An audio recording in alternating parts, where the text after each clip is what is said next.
Hi guys, welcome to my lesson on Early Mesopotamia. By the way, I'm not uploading math anymore. I've decided I'm going to do all subjects. Also, as you maybe noticed, I've changed my name to the Planet of Education. So, if I'm going to do world history stuff, it doesn't seem right to be named Planet Math. Let's begin, Let's begin right away. Oh, also, if you're interference, try and get that fixed. If you don't hear it, that probably means I fixed it. But please leave in the comments if you know any ways to fix it. Because I don't have an idea. I have one though. Okay, let's get started. Early Mesopotamia. Okay, Mesopotamia. Mesopotamia is known as the land between the rivers and the crater of civilization because it is bounded by the Tigris and Euphrates River. Farmers used irrigation. Human-made systems used to water fields as well as ox-driven plows to tend crops. This led to an odd growth in population. Yeah, I should probably go over something, so you understand the growth in population thing more. After the Ice Age, the land became, fertile, so you could actually grow crops. So people didn't, become nomads.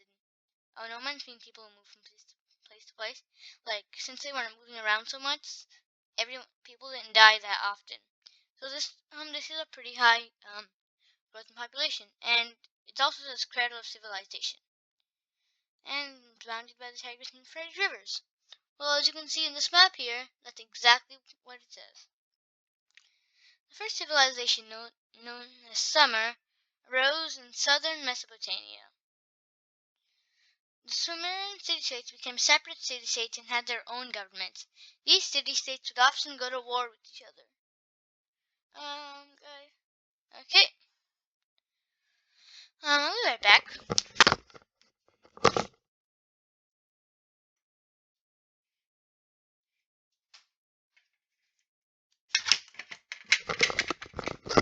Hello guys, I'm back. So, southern Mesopotamia, correct me if I'm wrong, it's somewhere around here, maybe here. Okay, anyway, let's move on. I like this color. Okay, anyway. They had, some challenges.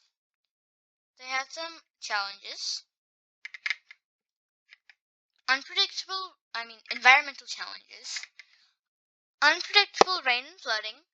No natural barriers for protection. Limited natural resources. The Euphrates rivers wasn't exactly reliable, as you can tell. It was as the text says, it floods a lot, along with the Tigris. It's not a very safe place to live in because you're surrounded by them.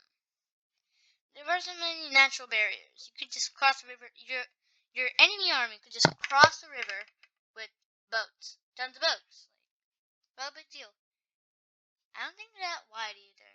Maybe the map's lying, but I'm pretty sure they're not that wide. Okay, let's move on.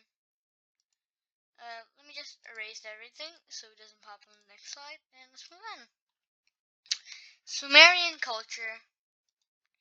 This is pretty important when you think about it. Culture is always important. Sumerians practiced polytheism, which meant they believed in many gods.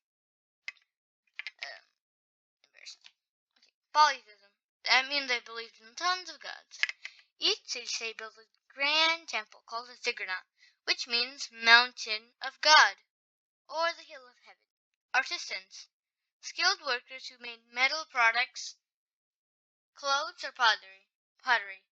Sumerians developed a form of writing called cuneiform in order to keep track of business deals. Sumerians wrote the Epic of Gilgamesh, the world's oldest known story. Sumerian technology includes the plow, the wagon, and the sailboat. Men headed the household and were able to go to school. One of the important things about Sumeria is that women had more rights than they did somewhere else. I'm not saying they had many rights as today, but they they had more rights than any other surrounding place at the known time.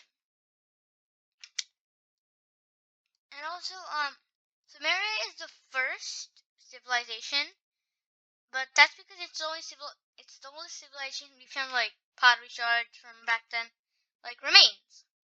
Because there might have been older civilization, but when people go to war, they tend to burn down the city that they captured and leave nothing of it in its trace. So there may have been a city before this. Okay, let's move on.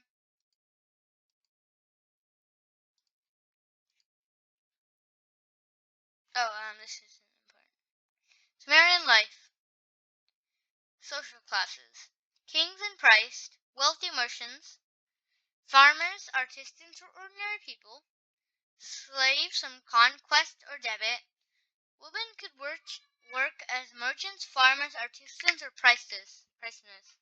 They had more rights than women elsewhere at the time. Yeah, like I said, they do have more rights. This seems ordinary. Yeah, and they still had slaves. It's really dark part in our human history. Believe me, tons of people would go back if they could go back in time, including me, to stop slavery from even beginning. Okay, next thing.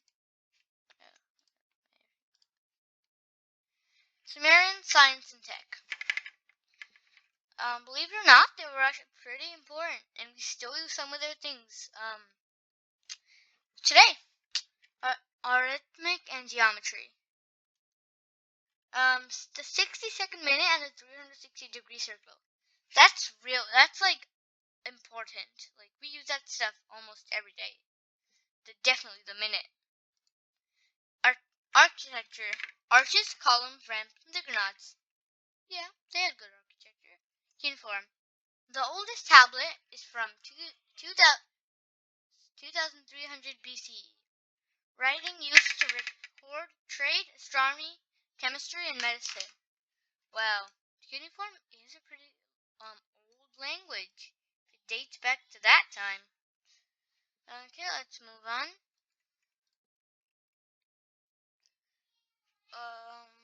Why not answer this? Let's do the poll. Okay, I'm gonna give you guys a couple of minutes to do this. Okay, pause the video and you can get your answer. Which Sumerian technology do you think is the most important?